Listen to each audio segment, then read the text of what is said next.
नमस्कार, स्वागत है आप सभी का हमारे इस विशेष पेशकश में। हम बता रहे हैं ऑपरेशन सिंदूर, आतंक पर प्रहार। हमारे साथ हमारे पैनल में हमारे विशेष एंकर जुड़ गए हैं। अशोक श्रीवास्तव जी, एक बार फिर से आपका स्वागत है। जी हाँ निखिल, बहुत बड़ा है ऑपरेशन सिंदूर जो भारत की तरफ से किया गया, कल देर रात किया गया और उसके बाद से लगातार जो अपडेट्स आ रहे हैं वो अपडेट्स हम आपको बता रहे हैं। पूरे भारत में हर्ष का माहौल है। जो 26 लोग, जिन 26 लोगों को आतंकवादियों ने मार दिया था, उनके परिवारों की आंखों में आंसू है, लेकिन दिल में उनके संतोष है कि भारत ने बदला लिया। पाकिस्तान में हाहाकार है और जो लगातार पाकिस्तान की तरफ से खबरें आ रही हैं उसमें यह है कि जो आतंकिस्तान के जो तमाम अड्डे थे उनको ध्वस्त कर दिया गया है। कितने आतंकवादी मारे गए उसकी अभी काउंटिंग चल रही है, हम आपको बताएंगे। लेकिन इस वक्त जो बड़ी खबरें जो आ रही हैं वो ये है कि कैबिनेट की बैठक हो रही है और 10:30 बजे सेना की ओर से निखिल प्रेस कॉन्फ्रेंस होगी जिसमें तमाम विस्तार से जानकारी दी जाएगी। बिल्कुल, सेना की तरफ से प्रेस कॉन्फ्रेंस होगी, विस्तार से जानकारी दी जाएगी। और जैसा कि अशोक ने कहा, रात में यह हमला हुआ है, दिन के उजाले में लाशें गिनेगा पाकिस्तान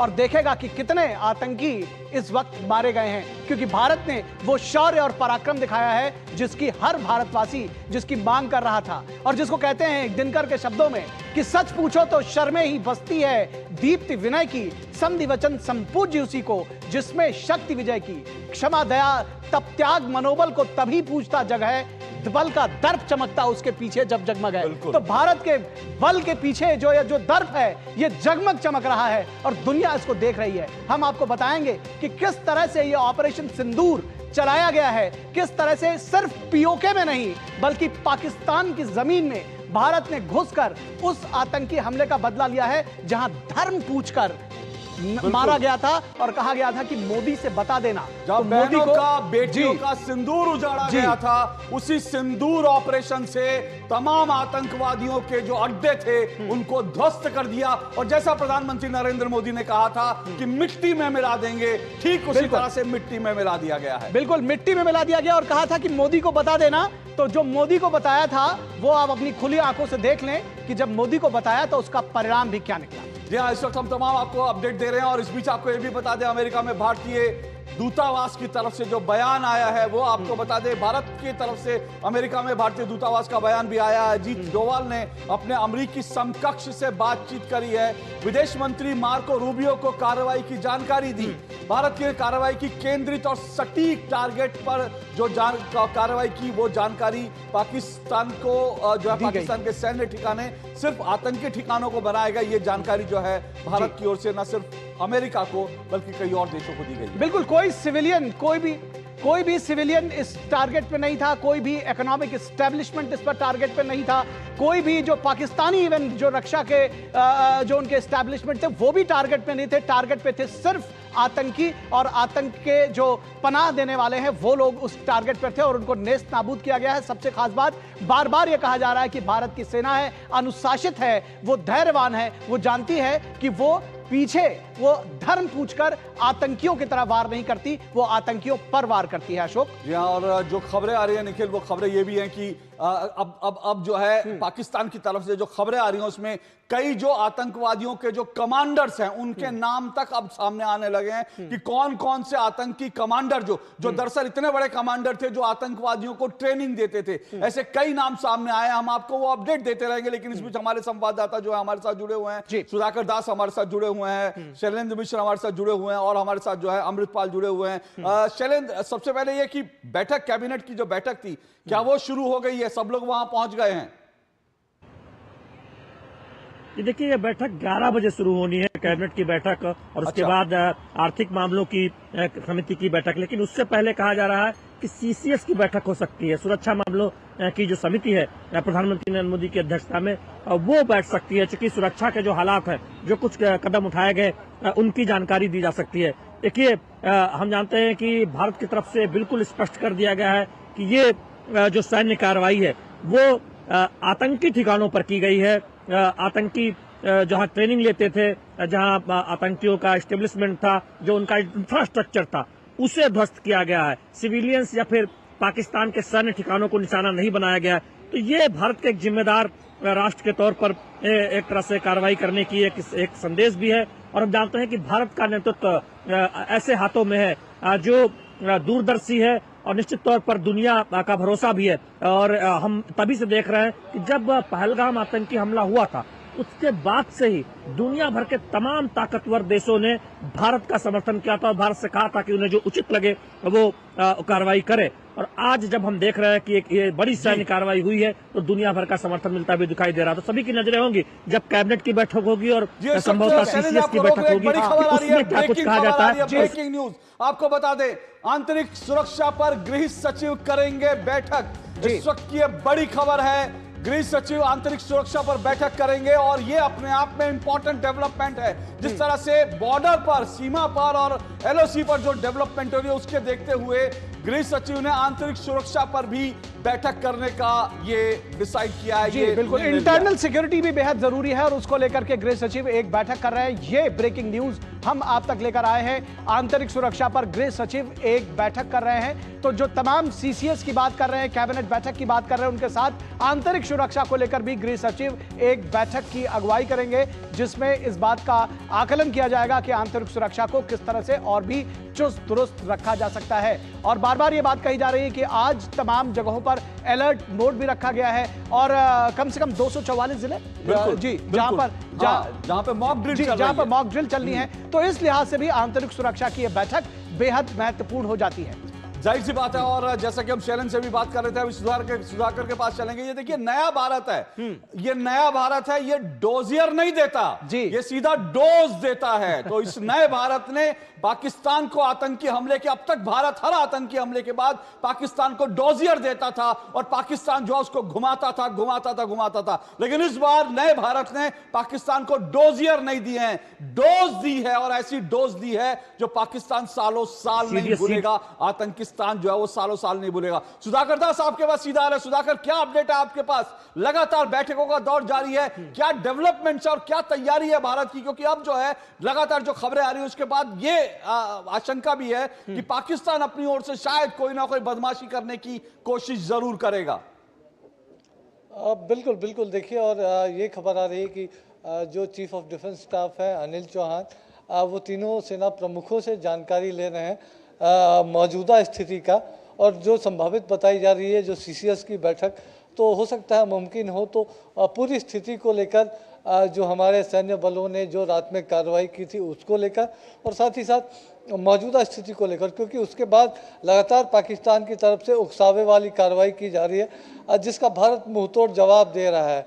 हमारे सिविलियंस को भी उससे नुकसान पहुंचा है, सिविलियन इंफ्रास्ट्रक्चर को नुकसान पहुंचा है। तो हम जानते हैं कि प्रधानमंत्री मोदी ने सेनाओं को खुली छूट दे रखी है, तो लेकिन बावजूद उसके एक पूरी ब्रीफिंग, डीब्रीफिंग आप कह सकते हैं, उस संभावित सीसीएस की बैठक में हो सकती है।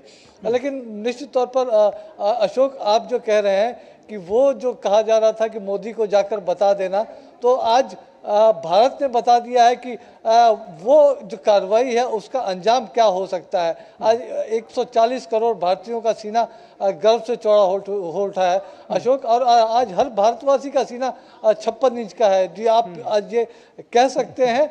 और जिस तरह के बयान खासतौर से इस घटनाक्रम के जो पीड़ित थे, जिन्होंने अपने परिजनों को खोया, जिन्होंने अपने भाई को, अपने पति को खोया, जिनके मांग का सिंदूर पोंछा गया, आज वो कह रहे हैं कि आज उनको सच्ची श्रद्धांजलि मिली है और तमाम जो लोग इस घटनाक्रम में मारे गए थे उनको आज जाकर शांति मिली होगी। तो इस तरह के बयान आ रहे होंगे। आप देखिए, प्रधानमंत्री मोदी ने इस नाम को चुना था, कितनी संवेदनशीलता है इसके पीछे, उनका अपना कितना आक्रोश रहा होगा प्रधानमंत्री मोदी का कि आज अगर बहनों का सिंदूर पोंछा गया है तो आतंक का, एक तरह से आतंक को पाकिस्तान की ज़मीन से पोंछ देंगे, आतंक का एक तरह से नेस्ता नाबूद उसको ज़मींदोज कर देंगे। तो इस संकल्प के साथ भारत ने ये प्रहार किया था, और एक बड़ा प्रहार, पहली बार पाकिस्तान के भीतर, सिर्फ पाक अधिकृत जम्मू कश्मीर में नहीं, पाकिस्तान के भीतर भी प्रहार किया गया। और हम अशोक यही लगातार बात कह रहे हैं कि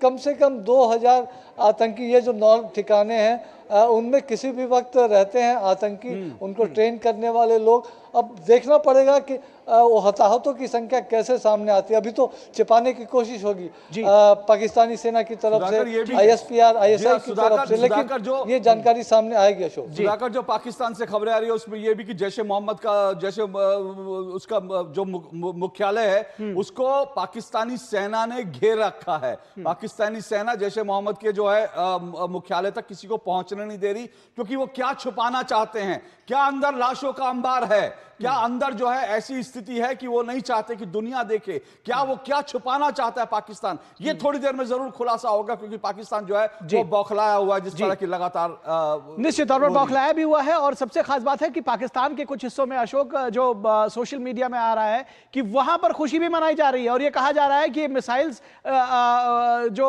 असीम मुनीर है उनके घर पर क्यों नहीं दागी गई। तो ये इस तरह के भी रिएक्शन आ रहे हैं। अमृतपाल के पास आएंगे, एम्बेसडर तायल भी हमारे साथ जुड़े हुए हैं। एम्बेसडर तायल आपके पास आते हैं, उससे पहले अमृतपाल के पास आएंगे। अमृतपाल, अभी आप कह रहे थे थोड़ी देर पहले कि पाकिस्तान कुछ मिस एडवेंचरिज्म ना करे, इसके लिए क्या कुछ तैयारियां हैं हमारी, क्या कुछ जानकारी आप देंगे चंडीगढ़ से? देखिए, जो फौज है वो तैयार है, उनकी डिप्लॉयमेंट्स तैयार है, क्योंकि जब ये एक्शन किया था तो फौज ने ये फैक्टर इन किया होगा कि किस तरह का रिस्पांस पाकिस्तान कर सकता है। अभी कल रात जो जैसे मैंने पहले भी कहा और आपने भी कहा कि अटैक था, टारगेटेड प्रिसाइज अटैक्स था टेरर इंफ्रास्ट्रक्चर पे, चाहे वो मुरीद के पे हो, चाहे जैसे अशोक कह रहे थे कि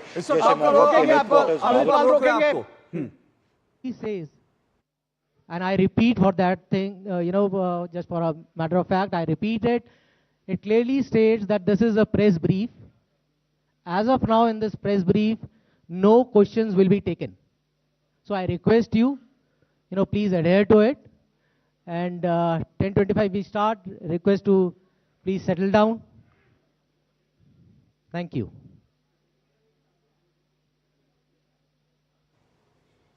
तो ये भारतीय विदेश मंत्रालय की एक प्रेस कॉन्फ्रेंस है जो शायद अब से थोड़ी देर में होगी। उन्होंने कहा है कि आप सब लोग सेटल डाउन हो जाएं, पत्रकार एक बार सेटल डाउन हो जाएंगे, कैमराज फोकस पे आ जाएंगे, उसके बाद इसको शुरू किया जाएगा। तो ये बहुत उत्सुकता है जी, जानना चाहते हैं ज्यादा से ज्यादा क्या हुआ, कैसे हुआ, क्या अब आगे होगा। तो जाहिर सी बात है वो उत्सुकता जो है पत्रकारों में भी दिख रही है, इसलिए उनको कहा गया कि थोड़ा सेटल डाउन हो जाइए ताकि प्रेस कॉन्फ्रेंस ठीक से चल सके। तो थोड़ा सा जो है सेटल डाउन होने के लिए कहा गया। और ये सीधी तस्वीरें हम आपको दिखाएंगे, सीधी तस्वीरें दर्शकों हम आपको दिखाएंगे। हमारे संवाददाता अमृतपाल हमारे साथ जुड़े हुए हैं, वो इस संदर्भ में विशेष जानकारी दे रहे थे कि भारतीय जो सेनाएं हैं वो किस तरह से तैयार हैं पाकिस्तान की किसी भी बदमाशी, ये बदमाशी शब्द अशोक आपने इस्तेमाल किया, बिल्कुल सटीक है कि पाकिस्तान की किसी भी बदमाशी का उत्तर देने के लिए। अशोक हमारे साथ जुड़े हुए हैं अमृतपाल। हाँ, मैं ये कह रहा था निखिल के एसेंशियली मिलिट्री ने जब ये एक्शन लिया तो मिलिट्री ने फैक्टर इन किया होगा कि किस तरह के रिस्पॉन्सेज होंगे पाकिस्तान की तरफ से या हो सकते हैं। तो वो सिनेरियोज को इन्होंने फॉर्मुलेट किया होगा और वो रिस्पॉन्स मैकेनिज्म्स तैयार होंगे कि अगर प्लान ए पाकिस्तान ऐसा करता है तो इस तरह का रिस्पॉन्स होगा, अगर पाकिस्तान ऐसा करता है तो उस तरह का रिस्पॉन्स होगा। पाकिस्तान में ये विडंबना होगी इस वक्त के पाकिस्तान रिस्पॉन्स क्या करे, क्योंकि अगर पाकिस्तानी मिलिट्री भारतीय मिलिट्री के टारगेट्स को टारगेट करती है या सिविलियन पॉपुलेशन को टारगेट करती है, शेलिंग आर्टी शेलिंग तो वो कर रहे हैं, आर्टिलरी फायर बॉर्डर्स पे एलओसी पे वो कर रहे हैं, पर अगर इससे ज्यादा एस्केलेटरी लैडर पे वो जाते हैं, इससे ज्यादा एस्केलेट करते हैं तो उनको फैक्टर इन मिलिट्री रिस्पॉन्सेज को, डिप्लोमेटिक रिस्पॉन्स। अब जब ये प्रेस कॉन्फ्रेंस होगी, इंडियन ऑफिशियल्स ने कम से कम जो मेरे पास जानकारी है कि 5 देशों से संपर्क किया, United states, United kingdom, Saudi Arabia, Russia, तो 5 देशों को क्लियरली बताया कि हमने क्या किया और क्यों किया और किस तरह का हमारा मेजर्ड और प्रिसाइज रिस्पांस था। और भारत जंग के कभी हक में नहीं है, पर भारत बैठा नहीं रहेगा। अगर भारत के खिलाफ टेरर को यूज किया जाएगा, भारत उन टेरर फैक्ट्रीज को डिमोलिश करेगा। India reserves the right to take action against terror outfits, चाहे वो किसी किसी की सरजमी से ऑपरेट कर रहे हों। तो और वो भारत ने किया। फिर सिविल इंटरनल सिक्योरिटी के लिहाज से आप मॉक ड्रिल्स की बात कर रहे थे, सिविल डिफेंस ड्रिल्स, तो उन सब चीज़ों को, इकोनॉमिक जो हमारी इंस्टॉलेशंस हैं, हमारे डैम्स हैं, हमारी फैक्ट्रीज हैं, उनको सुरक्षित करना, सो इंटरनल सिक्योरिटी के लिहाज से वो ड्रिल्स भी पूरी की गई हैं। सो एक मिलिट्री रिस्पॉन्स के लिए, डिप्लोमेटिक रिस्पॉन्स के लिए जो भी इस स्ट्राइक का फॉल आउट होता है, भारत वो सब फैक्टर इन करके बैठा है। हम लोग भी कह रहे थे कि पहलगाम को इतने दिन हो गए, क्या एक उत्सुकता थी आम नागरिक में, और क्योंकि आउटरेज इतना था, सिर्फ वो 26 घर नहीं उजड़े थे, भारत की सोल पे अटैक हुआ था। तो जिनके डायरेक्ट रिश्तेदार नहीं भी मरे थे, वो भी बुरी तरह आउटरेज थे। तो एक पूरे नेशन में, पूरे देश में एक आउटरेज था कि किस तरह का रिस्पॉन्स हो। लेकिन अमृतपाल, ये भी बड़ा अमृतपाल, एक हम जानकारी भी जरा अपने दर्शकों को दे दें। ऑपरेशन सिंदूर ऑपरेशन सिंदूर कहां किस तरह से जो स्ट्राइक किया गया है, ये आप नक्शे पर देखिए। जैसा हम बार बार कह रहे हैं कि पहली बार न सिर्फ पीओके में बल्कि जो है पाकिस्तान के अंदर घुस करके भारत ने सीधा स्ट्राइक किया आतंकी ठिकानों पर। यह वो नक्शा है, देखिए मुजफ्फराबाद जो पीओके का हिस्सा है, कोटली, बरनाला, सियालकोट, ये तमाम वो इलाके हैं जहां ऑपरेशन सिंदूर जो है उसने पाकिस्तान में घुसकर मारा। सियालकोट के बाद तेहरा कला, मुरीद के जो है वो जो है एक बड़ा आतंकी ठिकाना है। बहावलपुर भी एक बड़ा आतंकी ठिकाना है, पाकिस्तान में है। ये सबसे खास बात है कि बड़ा आतंकी ठिकाना है, पाकिस्तान में है, और जिसको कहते हैं कि जहां भी होंगे वहां घुसकर मारेंगे। जब ये कहते हैं तो पाकिस्तान सिर्फ पीओके में नहीं अशोक, पाकिस्तान में भी घुसकर मारा है। और जो उनकी सबसे बड़ी मस्जिद थी, जहां पर चाहे वो मुरीदके की बात हो, चाहे बहावलपुर की बात हो, जहां पर आतंकी पोषित पल्लवित प्रशय पाते थे, वहां पर उसको नेस्त नाबूद कर दिया है पाकिस्तान ने। शायद कभी सपने में नहीं सोचा होगा कि ये जो बहावलपुर की जो उनकी मस्जिद है, जो लगातार मिलिट्री एस्टैब्लिशमेंट के रूप में बदलती जा रही थी और जहां आतंकी पनाह पाते थे, उसको इस तरह से भारतीय मिसाइलें नेस्त नाबूद कर देंगी। अगर आप नक्शे को देखेंगे, जो नक्शा आप स्क्रीन में देख रहे हैं, इसमें बहावलपुर को देखिए कि वो सीमा से कितनी अंदर, ये पाकिस्तान का पंजाब प्रांत है, और वहां पर सीमा से जो बाकी सब है वो सीमा से कुछ दूरी पर है, लेकिन वो तो आप सोचिए कि कितना अंदर घुस करके भारतीय सेना ने मारा है, इससे अंदाजा लग सकता है। और इसीलिए पाकिस्तान जो अब बौखलाया हुआ है, उसको अब समझ में नहीं आ रहा कि वो जवाब दे तो क्या जवाब दे। जी, निश्चित तौर पर जवाब दे तो क्या जवाब दे। और जिस तरह से अमृतपाल कह रहे थे हमारे संवाददाता कि अगर किसी भी तरह की बदमाशी, ये आपका शब्द है और ये बिल्कुल सटीक है, मैं कहता हूं किसी भी तरह का मिस एडवेंचरिज्म, कोई भी बदमाशी अगर की तो उसका जवाब मिलेगा। कुछ ही देर में ये जो प्रेस कॉन्फ्रेंस है वो हम आपको दिखाएंगे। ये प्रेस कॉन्फ्रेंस कुछ ही देर में लाइव मिल सकेगी। हम अपने सभी दर्शकों को उसके साथ साझा करेंगे। जो भी लाइव अपडेट्स हो रहे हैं वो हम लगातार आपको दिखा रहे हैं।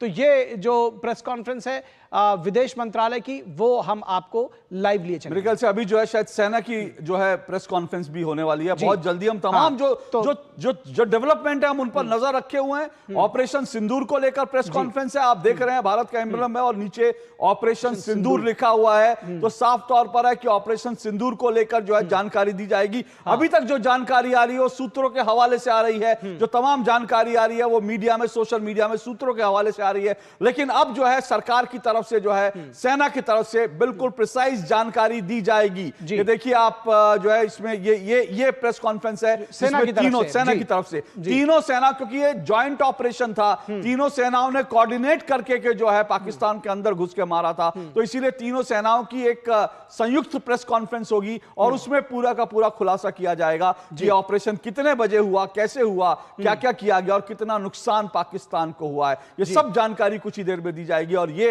बड़ी जानकारी पर सबकी निगाहें लगी हुई हैं। बिल्कुल, नई दिल्ली के नेशनल मीडिया सेंटर में से ये जो तस्वीरें आप देख रहे हैं, ये मंच सजा हुआ है और थोड़ी देर में भारतीय सेना की तरफ से जानकारी दी जाएगी। जैसा कि अशोक कह रहे थे कि पूरे प्रिसाइसली कहां-कहां हमला किया, किस किस तरह से हमला किया, कितना कोऑर्डिनेटेड एफर्ट था और किस तरह से कौन-कौन सी मिसाइलों का इस्तेमाल किया, कौन से गोला बारूद का इस्तेमाल किया, कितना नुकसान पहुंचाया। और जैसा कि कहा गया कि रात के अंधेरे में यह हमला किया गया है, लेकिन दिन में पाकिस्तान लाशें गिन रहा होगा। ये अभी हमारे ही किसी एक संवाददाता ने यह जानकारी दी थी, संभवतः नीरज सिंह ने, कि पाकिस्तान के जो मिलिट्री एस्टैब्लिशमेंट के लोग हैं, जो वो लोग हैं वो वहां पहुंच रहे हैं ऑपरेशन। और इस वक्त सीधा हम आपको प्रेस कॉन्फ्रेंस में लिए चलते हैं। वो प्रेस कॉन्फ्रेंस इस वक्त जो है, जी हां, थोड़ी देर में ऑपरेशन सिंदूर पर प्रेस वार्ता होगी और आपको इस प्रेस वार्ता में, इस प्रेस कॉन्फ्रेंस में सीधे लिए चलेंगे। और ये वो प्रेस कॉन्फ्रेंस है जिस पर आज सिर्फ भारत ही नहीं बल्कि पाकिस्तान और साथ साथ पूरी दुनिया की निगाहें लगी होंगी। रात को भारत ने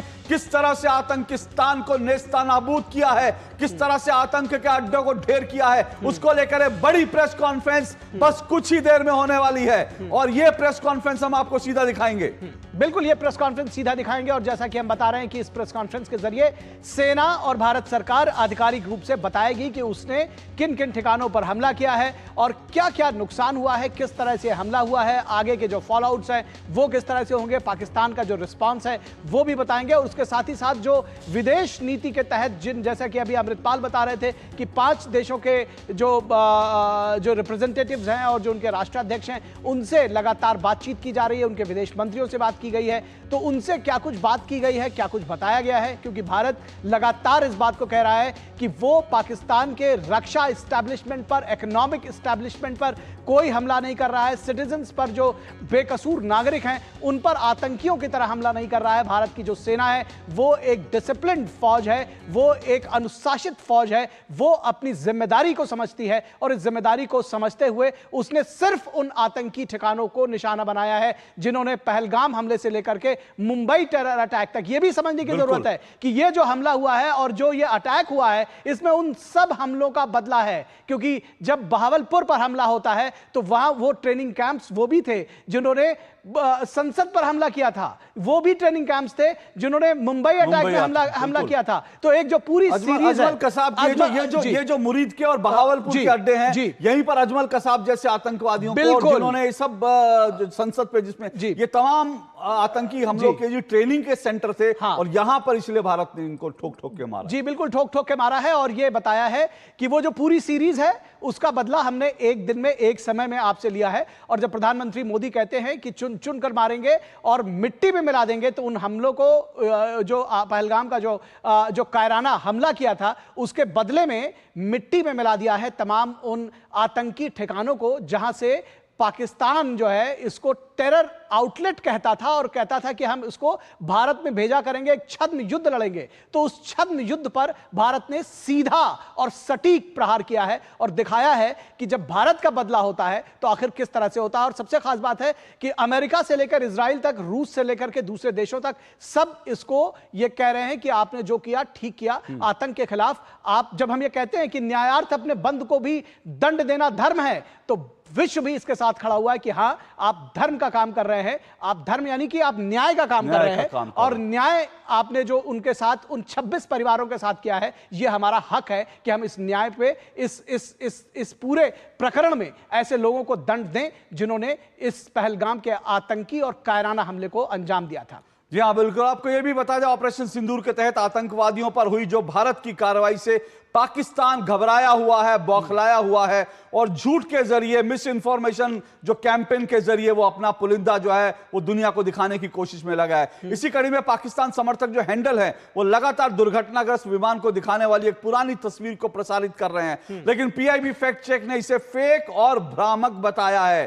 पीआईबी फैक्ट चेक ने डीडी न्यूज की एक पुरानी खबर को शेयर करते हुए लिखा है कि ये जो तस्वीर जो पाकिस्तान की तरफ से शेयर की जा रही है, पाकिस्तान के पिट्ठुओं की तरफ से शेयर की जा रही है, भारतीय वायुसेना के मिग-29, मिग-29 लड़ाकू जेट से जुड़ी यह पुरानी घटना है जो सितंबर 2024 में राजस्थान के बाड़मेर में दुर्घटनाग्रस्त हुआ था। उसकी तस्वीरें लेकर पाकिस्तान जो है झूठ फैलाने की कोशिश कर रहा है। तो इस झूठ से आपको सबको सावधान रहने की भी जरूरत है। बिल्कुल। और ये जो आज का दौर है जहां पर एआई से तस्वीरें गढ़ी जा रही हैं, और इस दौर में जब पाकिस्तान के पास कुछ भी कहने को नहीं है तो इस तरह के फेक नैरेटिव्स भी चला रहा है, यह भी समझने की जरूरत है।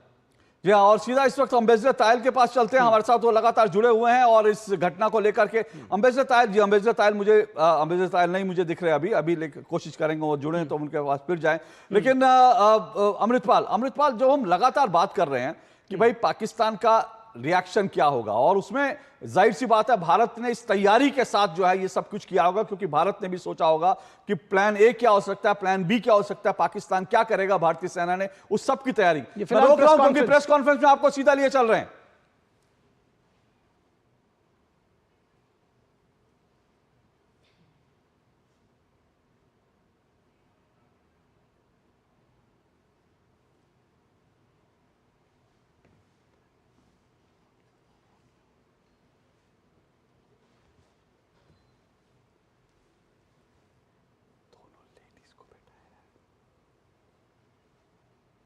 देखिए ये भी मैसेजिंग कितनी जबरदस्त है। अभी विक्रम मिस्त्री जो है भारत के विदेश सचिव, वो जो है वो इस प्रेस कॉन्फ्रेंस के और पीछे वीडियोस आपको दिख रहे हैं। ये पार्लियामेंट अटैक का वीडियो तो एक तरह से भारत अक्षरधाम, तो भारत ये मैसेज देने की कोशिश कर रहा है कि जो तमाम आतंकी हमले थे, भारत की संसद पर हमला, अक्षरधाम मंदिर पर जो हमला हुआ था 2002 में, मुंबई अटैक 2008, इन सब का हिसाब किताब जो है भारत ने किया। तो ये जो तमाम सीरीज दिखा रहा है कि भारत ने ये कौन कौन से आतंकी, जो उड़ी अटैक 2016, जो आतंकी वारदात थी, जो आतंकी तंजीमें थी जो इसको घटना को अंजाम दे रही थी, पुलवामा अटैक 2019,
नमस्कार। इस ब्रीफिंग में शामिल होने के लिए आप सभी का धन्यवाद। जैसा कि आप सभी जानते हैं, 22 अप्रैल 2025 को लश्कर तैयबा से संबंधित पाकिस्तानी और पाकिस्तान प्रशिक्षित आतंकवादियों ने भारत में जम्मू और कश्मीर के पहलगाम में भारतीय पर्यटकों पर बर्बरतापूर्ण हमला किया। 25 भारतीयों और एक नेपाली नागरिक को कायरतापूर्ण मौत के घाट उतार दिया गया। मुंबई के 26 नवंबर 2008 के हमलों के बाद यह भारत में हुई किसी आतंकवादी हमले में मारे गए आम नागरिकों की संख्या की दृष्टि से सबसे गंभीर घटना है। पहलगाम का हमला अत्यधिक बर्बरतापूर्ण था, जिसमें वहां मौजूद लोगों को करीब से और उनके परिवारों के सामने सिर पर गोली मारी गई। हत्या के इस तरीके से परिवार के सदस्यों को जानबूझकर आघात पहुंचाया गया। साथ ही उन्हें यह नसीहत भी दी गई कि वे वापस जाकर इस संदेश को पहुंचा दें। यह हमला स्पष्ट रूप से जम्मू और कश्मीर में बहाल हो रही सामान्य स्थिति को बाधित करने के उद्देश्य से किया गया था। चूंकि पर्यटन फिर से अर्थव्यवस्था का मुख्य आधार बन रहा था, इस हमले का मुख्य उद्देश्य इसे प्रतिकूल रूप से प्रभावित करना था। पिछले वर्ष आप सभी जानते हैं 2.25 करोड़ से अधिक पर्यटक कश्मीर आए थे।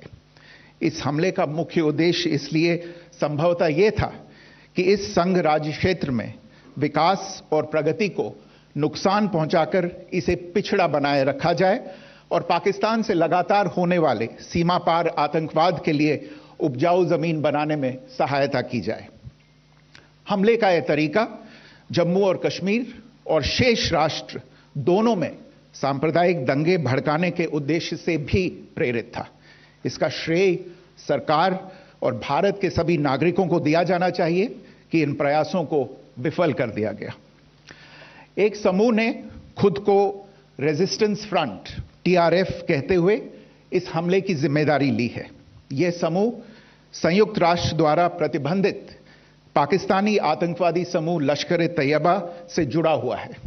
यह उल्लेखनीय है कि भारत ने मई और नवंबर 2024 में संयुक्त राष्ट्र की 1267 कमेटी की सैंक्शंस मॉनिटरिंग टीम को अर्धवार्षिक रिपोर्ट प्रस्तुत की थी, जिसमें TRF के बारे में साफ इनपुट दिए गए थे।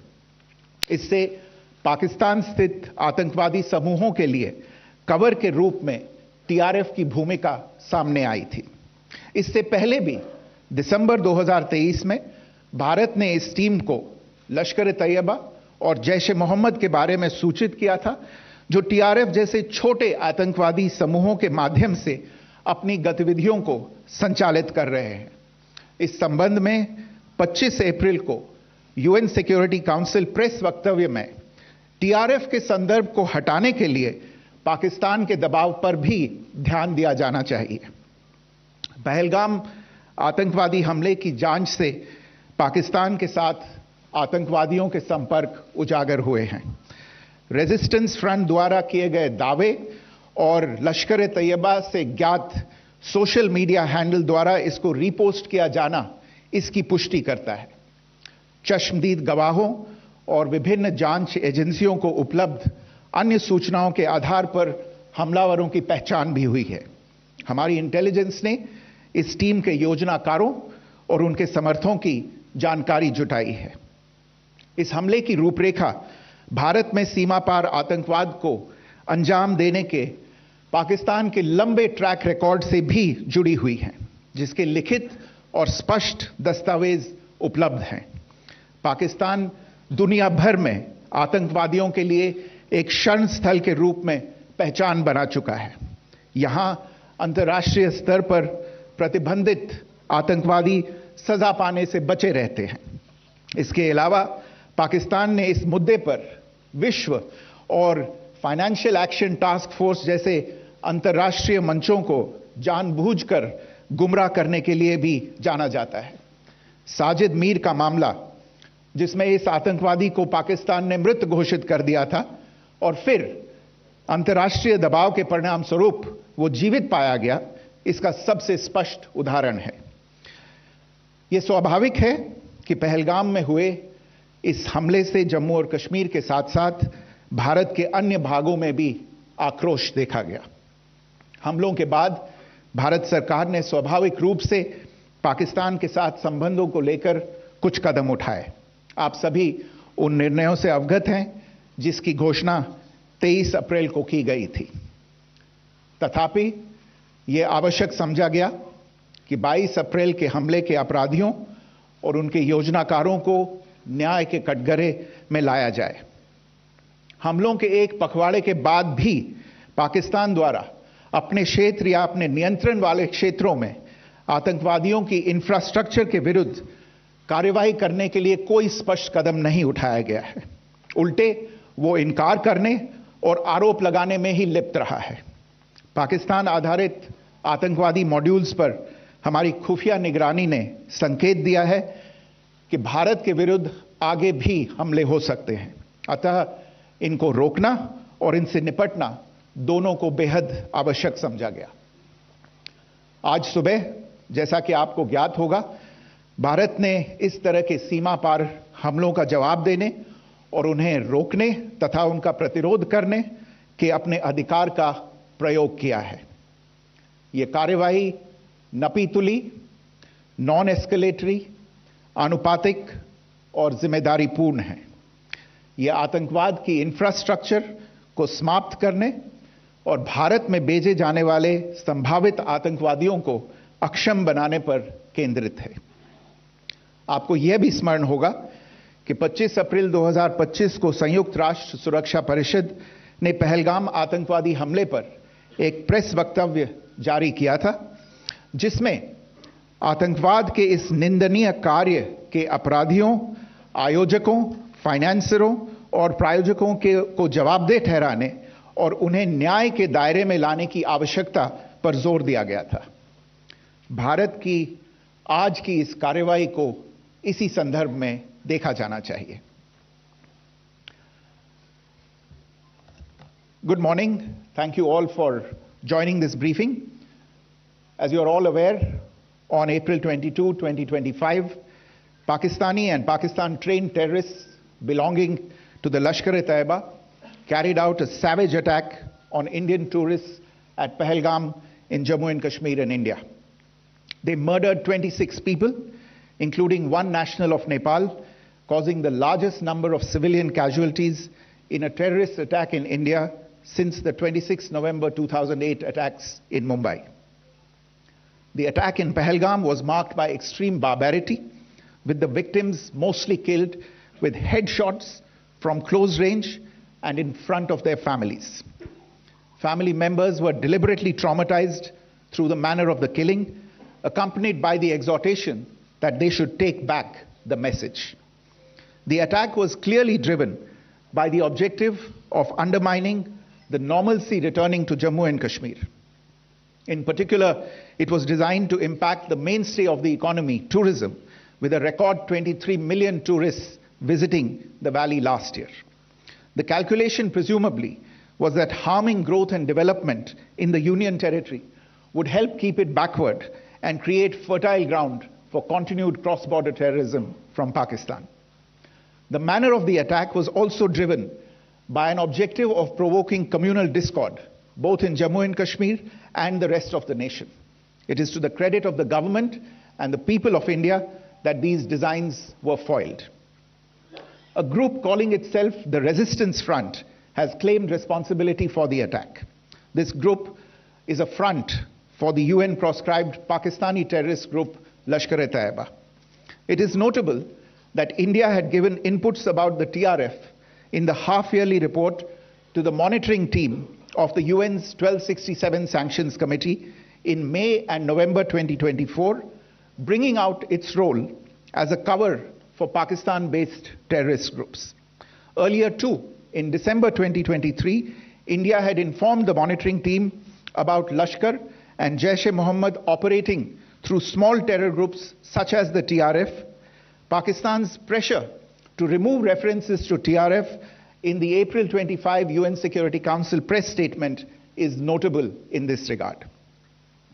Investigations into the Pahalgam terror attack have brought out the communication notes of terrorists in and to Pakistan.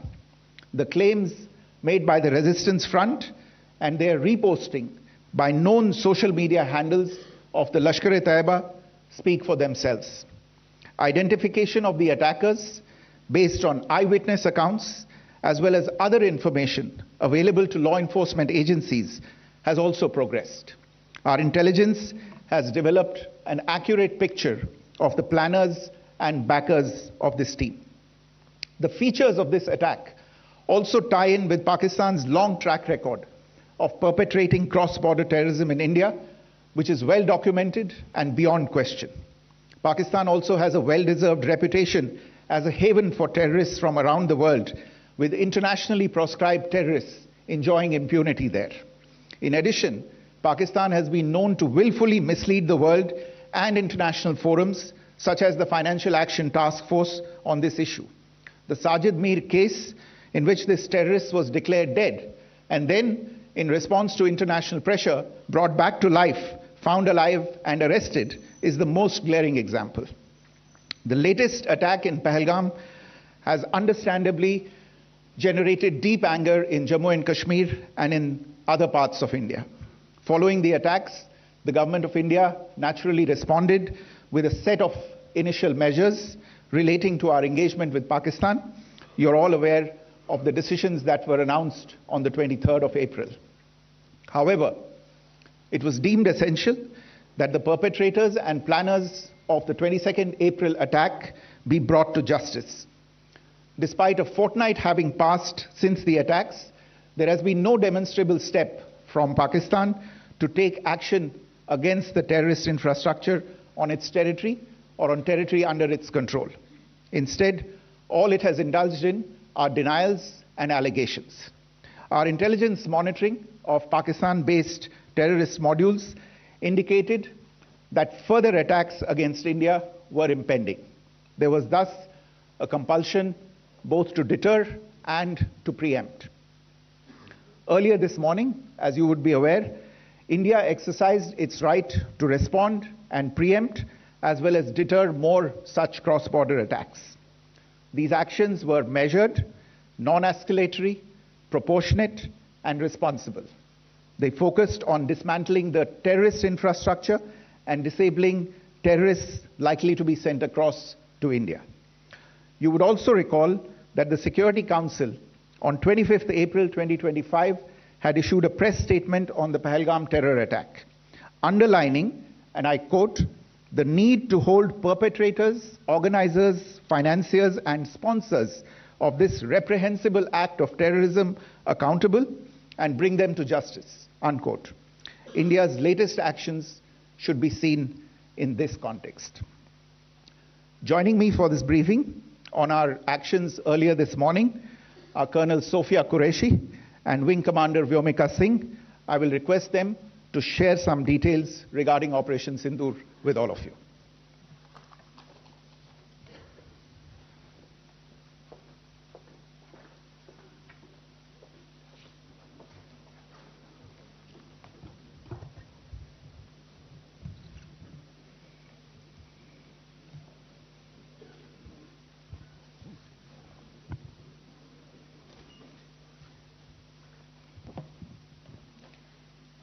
सुप्रभात देवियों और सज्जनों, मैं कर्नल सोफिया कुरैशी और मेरे साथ विंग कमांडर व्योमिका सिंह आज आपको 6 से 7 मई 2025 की रात 1:05 से 1:30 बजे के बीच भारतीय सशस्त्र बलों द्वारा अंजाम दिए गए ऑपरेशन सिंदूर के बारे में जानकारी देंगे।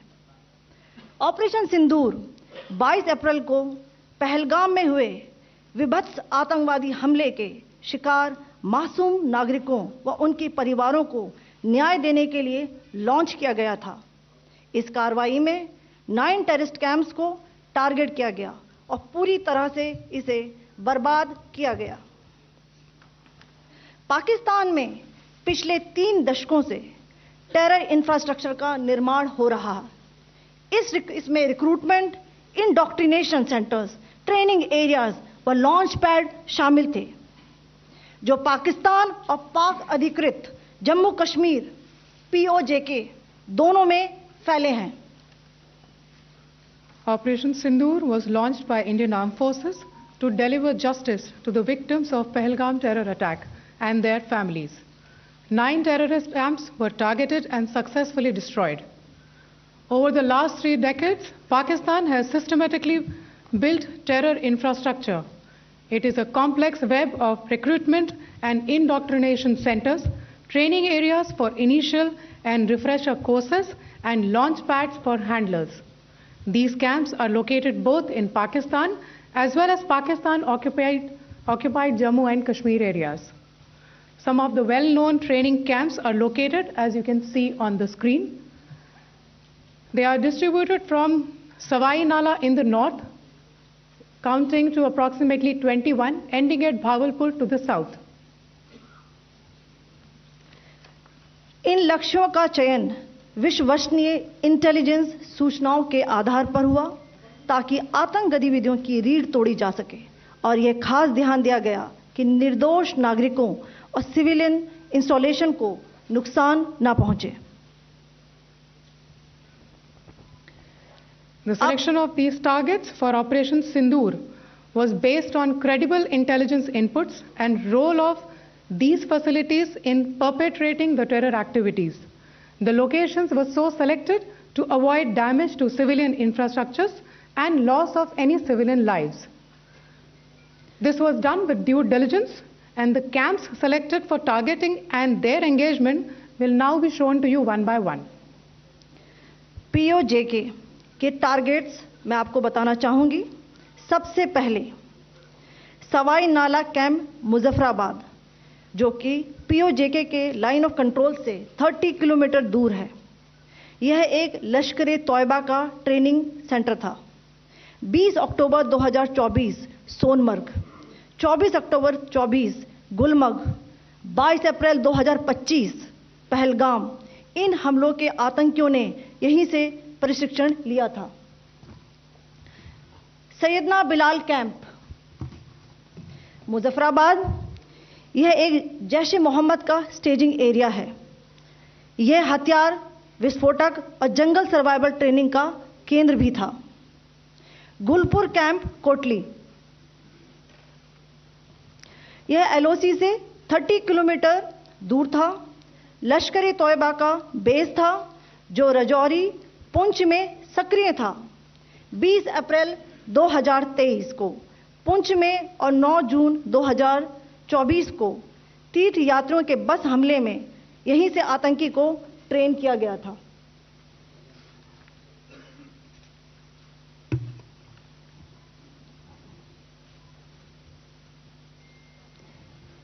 बरनाला कैंप भिंबर, ये एलओसी से 9 किलोमीटर दूर है। यहां पर हथियार हैंडलिंग, आईईडी व जंगल सर्वाइवल का प्रशिक्षण केंद्र था।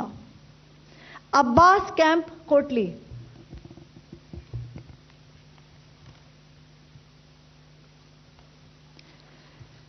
यह एलओसी से 13 किलोमीटर दूर है। लश्कर तौयबा का फिदाइन यहां तैयार होता था। इसकी कैपेसिटी 15 टेररिस्ट को ट्रेन करने की थी।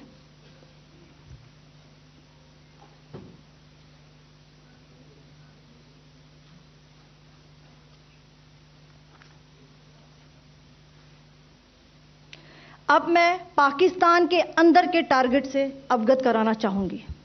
पहला, सर्जल कैंप सियालकोट। यह अंतर्राष्ट्रीय सीमा से 6 किलोमीटर की दूरी पर है, सांबा कठुआ के सामने।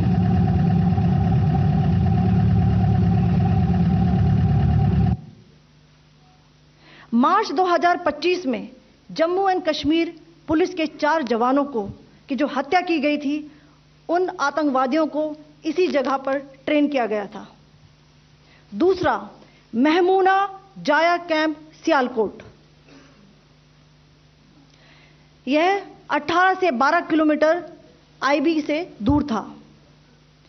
हिजबुल मुजाहिदीन का बहुत बड़ा कैंप था। यह कठुआ जम्मू क्षेत्र में आतंक फैलाने का नियंत्रण केंद्र था। पठानकोट एयरफोर्स बेस पर किया गया हमला भी इसी कैंप से प्लान और डायरेक्ट किया गया था। मरकज ताइबा मुरीद के, यह आईबी से 18 से 25 किलोमीटर दूरी पर है। 2008 के मुंबई हमले के आतंकी भी यहीं से प्रशिक्षित हुए थे। अजमल कसब व डेविड हेडली भी यहां ट्रेन हुए थे।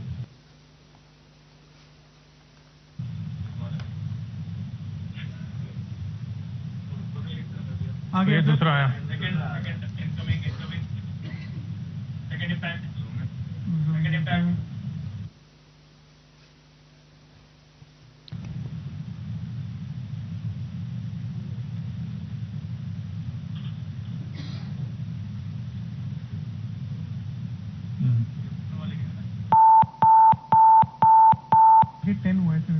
टारगेट 10 हुआ, एंक्लोजर सेम ही है।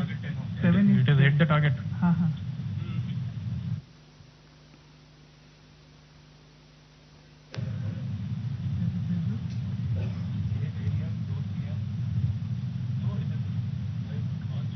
आ गया सर, इम्पैक्ट।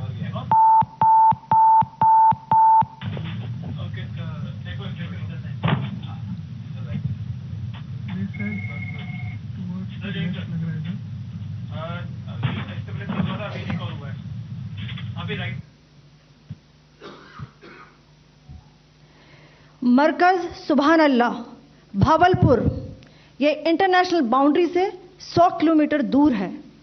जैश ए मोहम्मद का मुख्यालय था।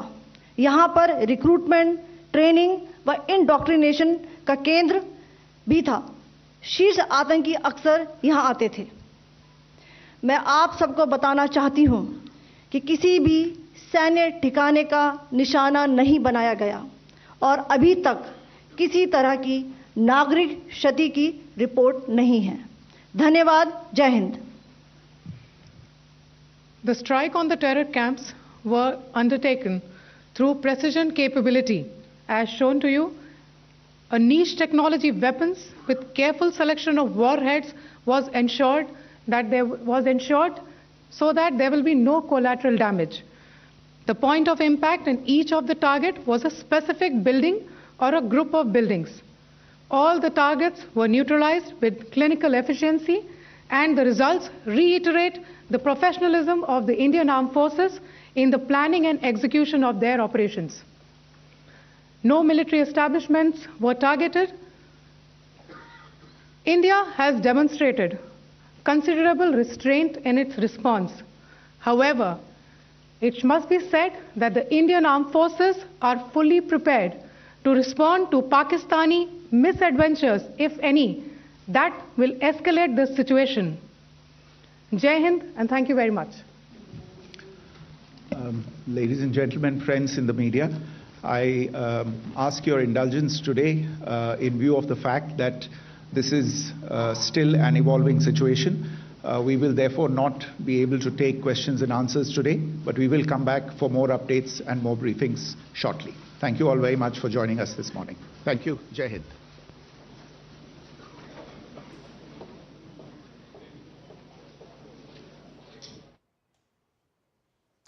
तो ये प्रेस कॉन्फ्रेंस थी जिसमें तमाम तफसील से जानकारी दी गई वो कौन से 9 ठिकाने थे जहां भारत की सेना ने स्ट्राइक की है। एक एक ठिकाने के बारे में बताया गया और यह भी डिटेल्स में बताया गया कि कौन से ठिकाने पर कौन से आतंकवादी हमले के लिए ट्रेनिंग दी गई थी, आतंकवादियों को तैयार किया गया था। बिल्कुल, विदेश सचिव ने कहा कि बहुत ही बर्बरतापूर्ण कार्रवाई थी पहलगाम का हमला और उनका कहना था विकास और प्रगति के खिलाफ था। ये हमला विकास और प्रगति को बाधित करने के लिए था। जम्मू कश्मीर की शांति को भंग करने की कोशिश की गई इस हमले के जरिए। विदेश सचिव ने कहा शांति भंग करने के लिए किया गया आतंकियों ने हमला। साथ साथ विदेश सचिव ने भी कहा कि हमले के बाद भारत में दिखा आक्रोश। जी, और विदेश सचिव ने कहा कि पाक के साथ आतंकियों के संबंध उजागर हुए और ये बार बार उजागर हुए। एक बार फिर से पाक के साथ विदेश जो आतंकियों के संबंध थे वो उजागर हुए। रूपरेखा पाकिस्तान के ट्रैक रिकॉर्ड से जुड़ी हुई निकली। लश्कर ने पहलगाम हमला करवाया था। तो विदेश सचिव ने सीधे तौर पर कहा कि पहलगाम में जो आतंकी हमला था उसमें लश्कर का हाथ था। पाकिस्तान के खिलाफ कई सख्त कदम उसके बाद उठाए गए। 23 मई को जिसका हवाला दिया गया। भारत के खिलाफ आगे भी हो सकते हैं हमले, ये भी एक आशंका जताई है। जिस तरह से पाकिस्तान मिस एडवेंचर करना चाहता है और जिस तरह से अभी तक आतंकियों को पुष्पित पल्लवित पोषित किया है। विदेश सचिव ने कहा कि भारत ने नपी तुली और जिम्मेदार पूर्ण कार्रवाई की। बहुत ही बर्बरतापूर्ण था पहलगाम हमला। पहलगाम हमला बर्बरतापूर्ण था, लेकिन विदेश सचिव ने यह भी कहा कि इस बात की जानकारी कि ऐसे और हमले किए जा सकते हैं, इसलिए भारत को यह कार्रवाई करनी पड़ी क्योंकि विकास और प्रगति के खिलाफ था यह हमला। जिस तरह से जम्मू कश्मीर में लगातार लोग आ रहे थे, जिस तरह से जम्मू कश्मीर डेवलपमेंट के रास्ते पर आगे बढ़ रहा था, इसलिए उसको रोकने के लिए हमला किया गया। यह साफ तौर पर बताया गया। शांति भंग करने के लिए आतंकियों ने हमला किया। आतंकियों की और पाकिस्तान की मंशा भारत में सांप्रदायिक तौर पर जो है नफरत फैलाना भी था। जी, तो विदेश सचिव ने कहा कि हमले के बाद भारत में आक्रोश दिखा, जो जनमानस था उसमें आक्रोश दिखा और पाकिस्तान के साथ आतंकियों के संबंध भी एक बार फिर से उजागर हुए थे। तो सेना की तरफ से भी जानकारी दी गई। कर्नल सोफिया ने बताया कि पहलगाम आतंकी हमले के जवाब में ऑपरेशन सिंदूर, ये सेना की तरफ से जो जानकारी दी गई। कर्नल सोफिया जो है वो आर्मी की तरफ से, और कर्नल सोफिया ने बताया कि 9 आतंकी ठिकानों को ध्वस्त किया गया। सिलसिलेवार तरीके से वो 9 आतंकी ठिकाने बताए गए। विंग कमांडर सिंह ने बताया कि 25 मिनट तक यह ऑपरेशन चला। कुल मिलाकर 25 मिनट का यह ऑपरेशन था, जिनमें 9 ठिकानों को रात 1:05 से रात 1:30 बजे के बीच यह हमला किया गया। 1:05 से आतंकियों के ट्रेनिंग कैंप और लॉन्च पैड पर हमला। 1:05 से 1:30 तक। जी, और कर्नल सोफिया कुरैशी ने कहा कि एलओसी से 30 किलोमीटर दूर ठिकानों पर हमला किया गया। सियालकोट के 2 आतंकी ठिकानों पर हमला किया गया। तो सेना और विदेश मंत्रालय की तरफ से ये जो प्रेस कॉन्फ्रेंस हुई थी उसमें लगातार सारी जानकारी दी गई। कर्नल सोफिया ने बताया कि कसाब हेडली ने जहां ट्रेनिंग ली उस पर भी हमला किया गया। अशोक जी हाँ, बिल्कुल एक एक डिटेल दी गई। कर्नल सोफिया ने कहा नागरिक क्षति की अभी तक कोई रिपोर्ट नहीं है। सैन्य छावनी को भारत ने निशाना नहीं बनाया। भारत का ये जो टारगेट था वो सीधा सीधा आतंकी जो हमले, वो आतंकवादी थे, उनको बनाया। कर्नल सोफिया ने बताया कि पहलगाम हमले के जवाब में यह ऑपरेशन सिंदूर हुआ और इसको लेकर तमाम जानकारी दी गई। तो पाकिस्तान के अंदर जो है 30 किलोमीटर तक, पाकिस्तान के अंदर 30 किलोमीटर तक ये जो है हमले किए गए। 30 किलोमीटर दूर तक जो आतंकी ठिकाने थे उनको पाकिस्तान के घर में घुसकर मारा। जी हाँ, घर में घुसकर मारा गया। रात 1:05 से रात 1:30 बजे के बीच ये हमला हुआ। बिल्कुल, और विंग कमांडर व्योमिका सिंह ने बताया कि आतंकियों के ट्रेनिंग कैंप और लॉन्च पैड पर हमला किया गया। कर्नल सोफिया ने बताया कि एलओसी से 30 किलोमीटर दूर ठिकानों पर हमला किया गया। 9 ठिकानों पर हमला किया गया कुल मिलाकर। सियालकोट के 2 आतंकी ठिकानों पर हमला हुआ। और तो तमाम जानकारी निखिल तफसील से आ गई है। 1:05 पर, रात 1:05 पर जो है ये स्ट्राइक की गई। 1:30 बजे तक, करीब 25 मिनट तक स्ट्राइक हुई। इन 25 मिनट के अंदर 9 ठिकानों पर अटैक किया गया। विदेश सचिव ने कहा कि जो जम्मू कश्मीर की शांति भंग करने के लिए आतंकियों ने हमला किया था और उसका जवाब दिया गया। 30 किलोमीटर अंदर तक पाकिस्तान के अंदर घुसकर मारा गया। यह अपने आप में इंपॉर्टेंट बात है। इस हमले के बाद भारत में रोष था, तो इसीलिए भारत को जवाब देना भी इस आतंकियों को जवाब जरूरी था। हमारे संवाददाता अमृतपाल सिंह जुड़ रहे हैं। अमृतपाल सिंह, रात 1:05 पर और 1:30 तक, यानी कि कुल मिलाकर 25 मिनट तक यह कार्रवाई चली, और 25 मिनट जो कार्रवाई चली उसमें 9 ठिकानों को हमला बनाया गया। पाकिस्तान के अंदर 30 किलोमीटर तक घुसकर मारा गया। 30 किलोमीटर अपने आप में बहुत इंपॉर्टेंट आंकड़ा है कि भारत जो है पाकिस्तान की जो सुरक्षा भेद है, रक्षा कवच है, उसको तोड़कर 30 किलोमीटर अंदर तक भारत जो है वार कर सकता है। यह भारत की जो ताकत है, इससे साफ मालूम पड़ता है। बिल्कुल, और जो इतना इंटीरियर टारगेट्स है, जैसे भावलपुर, जो जैश ए मोहम्मद जहां मौलाना मसूद अजहर अपना टेरर फैक्ट्री चलाता था, उसके अंदर घुस के मारा है। मैं इस इलाके में, इस जीटी रोड पर ट्रैवल किया हुआ हूं। अशोक, आप भी पाकिस्तान गए हैं, इस एरिया से वाकिफ हैं। मुरीद के जो कि लाहौर के पास है, और भावलपुर जो कि मुल्तान के पास है, वहां पर अटैक किया गया। ये पाकिस्तान के अंदर है, पंजाब के अंदर है। हम पीओजे के या पाकिस्तान ऑक्यूपाइड जम्मू एंड कश्मीर की बात नहीं कर रहे हैं। पाकिस्तान ऑक्यूपाइड जम्मू एंड कश्मीर में जो अटैक्स हुए, वो तो जो टेरर कैंप्स मुजफ्फराबाद, कोटली, बरनाला के एरियाज में जो अटैक हुए, पर सियालकोट ऑपोजिट सांबा कठुआ सेक्टर, लाहौर के पास मुरीद के जो कि लश्कर ए तायबा का हेडक्वार्टर्स है, जहां से हाफिज सईद अपना टेरर नेटवर्क चलाता है, जहां पर कर्नल कुरैशी ने जैसे एक्सप्लेन किया कि कैसे वहां पर ट्रेनिंग, इंडोक्ट्रिनेशन और फंडिंग होती थी, उन टेरर कैंप्स पे अटैक किया गया।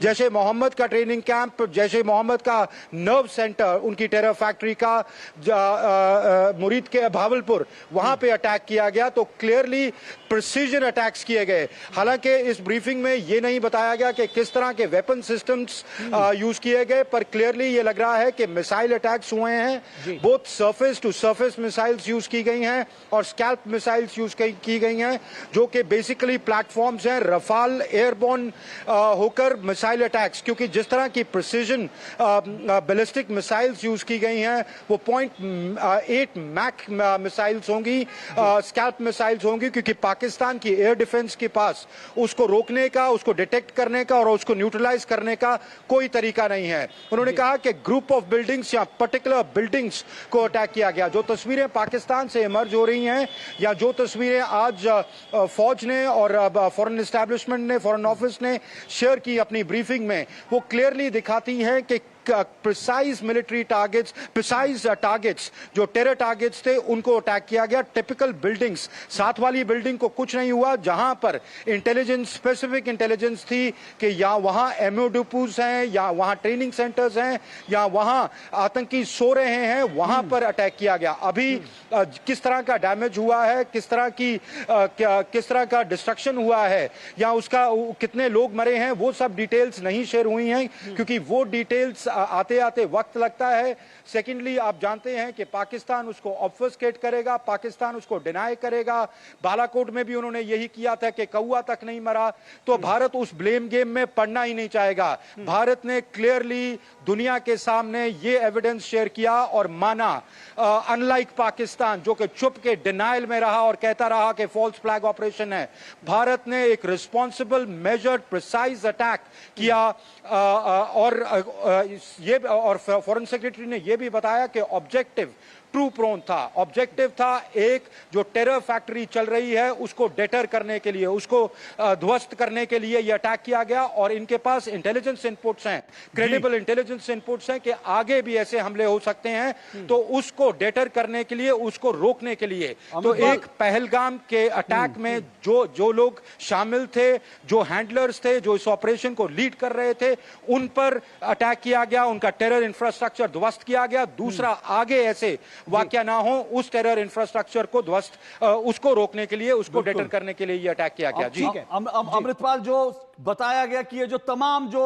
टेरर कैंप थे वो 3 दशक से जो एक्टिव थे, लेकिन आपने ठीक कहा कि भारत ब्लेम गेम में नहीं पड़ना चाहता कि भाई कितने आतंकवादी मारे गए, उसको लेकर कई तस्वीरें आ रही हैं, कई पाकिस्तान के जो आतंकवादी जो कमांडर हैं, जो एलईटी के कमांडर हैं, उनकी तस्वीरें आ रही हैं, उनकी जिंदा और उनके बाद की तस्वीरें आ रही हैं। तो भारत को कहने की जरूरत नहीं है, लेकिन जो तस्वीरें पाकिस्तान से आ रही हैं, जिस तरह का डैमेज हुआ है, उस डैमेज को देखकर अंदाजा लगाया जा सकता है कि क्षति जो है वो बहुत बड़ी है। क्योंकि वो जो बिल्डिंग्स को, जो जिस तरह से बिल्डिंग्स में छेद हो गए हैं, वो जो पूरा का पूरा सेंटर था, सलमान खान की फिल्म का मुझे एक डायलॉग याद आता है, इतने छेद करूंगा, तो उसी तरह से वो जो बिल्डिंग है उसमें इतने छेद हो गए हैं कि समझ में आ रहा है कि कितना बड़ा डैमेज हुआ होगा। तो इसमें लेकिन हमारे संवाददाता अखिलेश भी हमारे साथ जुड़ चुके हैं, सीधा इस प्रेस कॉन्फ्रेंस में मौजूद थे। अखिलेश, ये जो जानकारी दी गई वो बड़ी मतलब एक लिमिटेड जानकारी दी गई और ये कहा भी गया, क्योंकि अभी ऑनगोइंग चीजें हैं, बहुत सारी चीजें अभी सामने आएंगी, तो क्या इस तरह की और प्रेस कॉन्फ्रेंसेस लगातार होंगी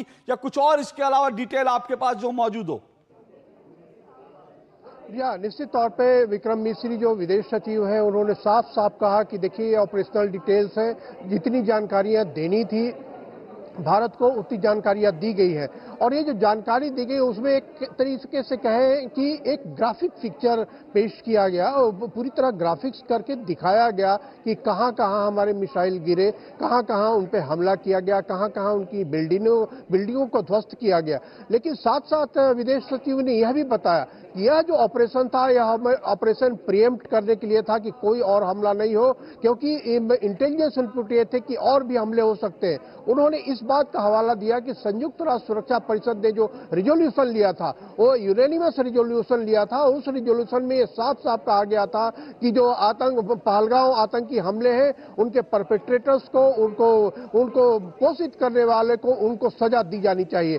तो उसी रिजोल्यूशन के आलोक में भारत ने कार्रवाई की है और उन्होंने साफ यह भी किया कि किसी भी सैनिक ठिकाने की, किसी भी सरकारी ठिकाने को निशाना नहीं बनाया गया, बल्कि निशाना उन जगहों को बनाया गया जो आतंकवाद के गढ़ थे, जहां आतंकवाद की ट्रेनिंग दी जाती थी। और आतंकवाद के जो तरह तरह के रिक्रूट होते हैं उसमें एक ऐसी जगह पे थी जहां की सुसाइड बॉम्बर्स तैयार किए जाते थे। एक ऐसी जगह थी जहां 2008 का अजमल कसाब को जहां ट्रेनिंग दी गई थी। तो इस तरह भारत ने एक जो सीक्वेंस ऑफ इवेंट आतंकवाद के इधर हाल के 3 दशकों में हुए हैं, उन 3 दशकों के मेजर सीक्वेंस ऑफ इवेंट भी दिखाए और उसके बाद बताया कि उन सारे ठिकानों को लोकेट किया गया क्रेडिबल इंटेलिजेंस के आधार पे और उसी आधार पे ये हमले किए गए, प्रिसाइज हमले किए गए। और कह सकते हैं कि भारत ने यह जो तकनीक बनाई है, भारत ने यह जो तकनीक अपनाई है, तो पाकिस्तान को भी आश्चर्य हो रहा होगा कि भारत ने ऐसी तकनीक की, जिस तरह से प्रिसाइज हमला किया गया कि किसी भी अन्य जगहों पे नहीं हो, किसी भी सिविलियन को क्षति नहीं हुई। बात साफ साफ कही गई कि कोई भी सिविलियन इसमें नहीं मारा गया है, केवल टेररिस्ट और टेररिस्ट के ठिकाने खत्म किए गए हैं।